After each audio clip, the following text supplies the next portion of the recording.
আমার ইবাদত করার জন্য। যদি আপনি ফজর নামাজ পড়লেন, জোহর পর্যন্ত আপনাকে নেককার বলে লেখা হইতেছে, আপনার আমল নামায় লেখা হইতেছে নামাজি হিসাবে। যদি আপনি জোহর নামাজ ছেড়ে দেন, তাহলে জোহর থেকে আসর পর্যন্ত আপনাকে গুনাহগার হিসাবে লেখা হবে।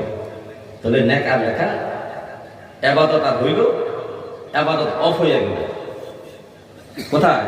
ওই যে জোহর থেকে আসর পর্যন্ত আপনার ইবাদত আর লেখা হচ্ছে না। এই জন্য আল্লাহ বলতেন, হে আমার বান্দারা,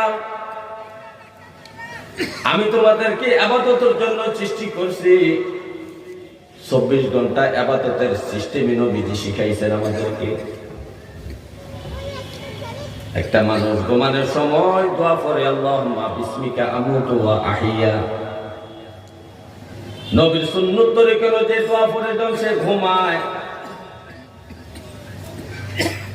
এই দোয়া পড়ার কারণে তার ঘুমটা নেককারের খাতায় লেখা হয়। যতক্ষণ পর্যন্ত ঘুমাবে ততক্ষণ পর্যন্ত তার আমলনামায় নেক লিখতেই থাকা হবে। যখন সে ঘুম থেকে উঠবে তখন সে নবীর সুন্নত তরিকা অনুযায়ী দোয়া পড়বে, আলহামদুলিল্লাহিল্লাযী আহইয়ানা বা'দা মা আমাতানা ওয়া ইলাইহিন নুশুর। আপনি প্রস্রাবখানায় ঢুকবেন, বাম পা দিয়ে ঢুকবেন, বাম পা দিয়ে ঢুকার আগে আপনি প্রস্রাবখানার দোয়া পড়বেন, আল্লাহুম্মা ইন্নী আউযু বিকা মিনাল খুবুসি ওয়াল খাবাইস।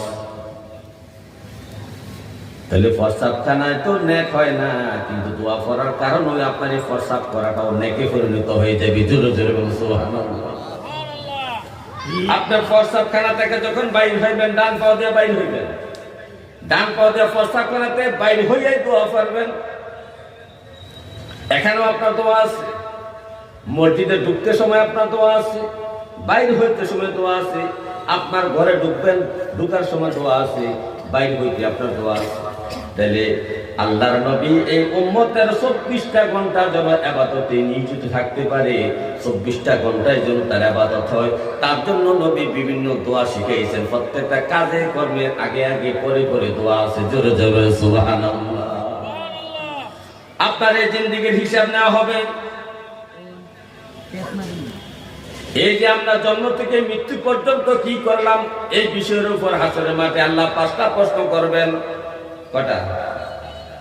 5টা প্রশ্ন করবেন। কবরে প্রশ্ন করা হবে ঈমানের বিষয়ে, 3টা প্রশ্ন করা হবে, মান রব্বুকা, মান দীনুকা, মান হাযা।